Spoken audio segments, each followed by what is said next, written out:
All right, Tom, you want to get us going? Tom Falcon. That's right. Sounds good. Hey Al, if you could, what's the breakdown of this LSU offense? What are they doing well right now? They have a great quarterback, so we gotta keep containing the quarterback as for like the D line. They have great receivers that can go attack the ball and get in and out their routes. So I'll say really just keeping the top on the coverage and then keeping the quarterback in the pocket as much as possible, knowing he's a good scrambler and he can run and use his legs pretty well. Gotcha. Luke, your reaction to I guess your best game so far at home. How did that feel to play well? Even though y'all didn't win it. It was a great feeling. We had a great atmosphere at the game on Saturday night, and there was a lot of people there. I think it was almost over capacity, so it was great to see all the fans out there. But it was great to get out there and get some confidence going. But we're excited for this week. What do you see as the strengths of the LSU defense? What do you guys are contending with on Saturday? They're really good. They're really fast. They're physical. They have a great defense. Okay. Hey, guys, they've been piping in the noise, and it's really loud. Can you maybe talk about what it's like trying to get your communication and stuff, and how important that's going to be for Saturday, Al? No, we're gonna go into a venue that's over like thousands and thousands of people. We have to get like hand signals down because you're not gonna be able to communicate verbally, really. So really, hand signals and just trying to be on the same page throughout the week. And using that sound in practice really helps us to get ready for that. Thanks. Hey, Luke, could you comment too? I think to piggyback on what he said, with what we've been doing at practice this week with the noises, it's going to help us tremendously. And same with us, just being able to communicate with our hand signals and basically knowing what we need to do before going into that stadium.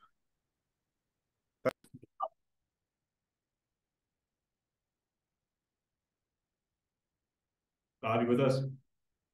Yeah, sorry, I didn't hear you call on me there.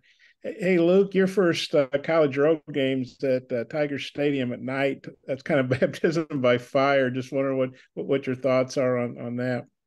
I'm excited. It's going to be a great atmosphere. There's going to be a lot of people, and it being a night game is going to be special as well. So I'm definitely excited. This is my first one. And Al, you got a couple of teammates that used to play at LSU.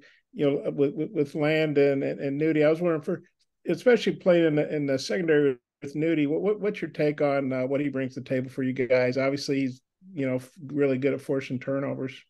Nudie, he's very smart, and that's why I try to tell him in the summer to use what he already knows to tell the guys that are younger than us. He has like good football IQ, and he pretty much knows what's coming before the play.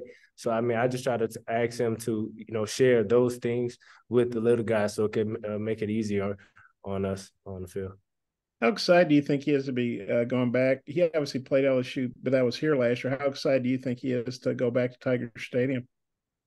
I'm sure pretty excited. Nudie's gonna be Nudie at the end of the day. He's gonna ball regardless wherever it's at. So I'm sure he's excited though. And Landon, he's obviously a team captain. Kind of, what do you thought about his season and about him going back to LSU too? Although the season just started and you're already seeing what Landon's doing. We all been seeing it in practice, but he's still going to keep making plays for us, and I'm sure he's still excited to go back to LSU and play. Okay, thanks. Trey. Yeah, just for both of you guys, Al, you're obviously older. You've experienced losses before, and Luke, this is your first collegiate loss. Just curious how you move on from that. I know that there's a 24-hour rule and stuff like that. And Al, I don't know if you have some kind of mechanism you use or something maybe to move on from losses and get focused on the other team. And just curious what you could share with us on that and how you move on. And Luke, if you're having any difficulty moving on with that. Me personally, it's hard. No one likes losing. No one likes losing. So it's hard. And we knew we should have won. But you just have to move on. I don't really have nothing else to say besides you have to move on and look forward to the next week because that team is still preparing for you and you still got to go out there and play. to the highest level. And our season is far from over with. So I know we're still good. Yeah, I think Luke. exactly what he said. I mean, no one likes losing, especially with all the work that we put in and the time that we spend on trying to win. But just starting this week strong. I mean, we've been practicing really well, so I think it's great. But it's time we moved on from it. You guys definitely took different routes to, big time college football. Did either of you visit LSU? Have you ever been to Baton Rouge, either of you? My first time. I'm excited. This is a venue I always wanted to play in. So. I went once just for one visit, but I didn't get to see much of that stuff. Yeah, you didn't go for a game or anything? No, sir. Yeah, Al, I don't know. I jumped on late. I was curious if you could share what your thought is on Neighbors, the wide receiver there that's been so prolific for them. What does he bring to the table? He's very elusive. At the top of his route, he's very good, and then high point in the ball, he's also very good. That's the number 5's favorite target. So we're gonna hone in and key on him a lot, but still play our game and our scheme and what we want to do. Thanks, guys. Jackson. Yeah, obviously, penalties kind of played a part in the loss to BYU on Saturday. I'm just curious, like, as players, how do you in practice work on not committing penalties? Is there anything that you guys do, or is it just a matter of like listening to your coaches and trying to focus on it a little bit more? I'd say it's for sure listening to our coaches, because we have a really great coaching staff who is really good on like the details in practice. So for my position personally, just keeping our hands on side and ultimately just keep on trying to play clean, but do what we do. Our coach, as a DB, our coach is gonna let us know right as it happens. So even if we have refs out there or not, the coaches are gonna let us know, whether it's a penalty or not. So we just need to eliminate that as a whole. And Luke, I know you might spend a little bit of time chipping or helping out blocking Harold Perkins. What have you kind of seen from him on film? And are you kind of excited to go against someone who might be a top 5, top 10 pick? Yes, he's a really great athlete. I mean, watching him on film, he's fast, he's physical, and he's all over the field. So I mean, it'll definitely be exciting to go against someone like his caliber. Daniel. Luke, I'm just wondering, you've had 3 games now. Just kind of how is it working with the tight ends in practice and on the sidelines as you'll rotate reps? They're awesome. I mean, ever since I've got here, they've been welcoming, helping me learn on and off the field with class and stuff like that. But Coach Turner's been a huge help too, just with like the vocabulary of football terms and him helping me working on my footwork and my routes and all that stuff. So it's been great.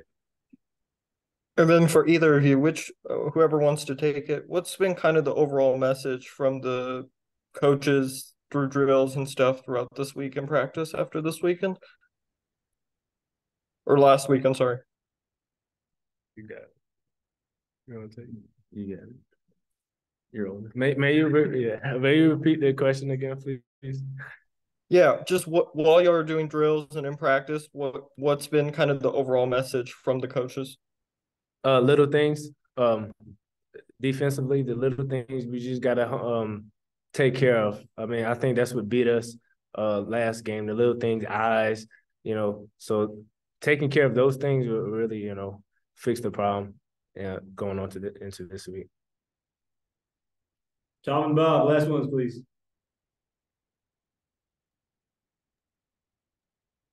Okay, I don't know if I was first or what, but I'll go ahead and jump in there. You know me. Also, Tom says Tom Falcon, so I'm confused. Hey, Luke, you obviously were highly rated, and everybody raved about you in camp. But to get out, you start every game. You've had catches, I think, in every game, and just what's this been like? And has it exceeded expectations so far? Or just what's it been like for you? It's definitely been a blessing being able to come here and get the opportunity to get on the field. But no, I mean, it's been great. We go against the best competition at practice with the defense. I mean, our defense is up there with any defense in the country. So, I mean, it's definitely helped us, or helped me, but helped the whole offense develop more, and it's been exciting. And now as an older guy, I mean, I don't know how much you cover tight ends. I'm sure you do it some being a safety, but what's been your take on Luke just as a player and just as a young guy doing so well so fast?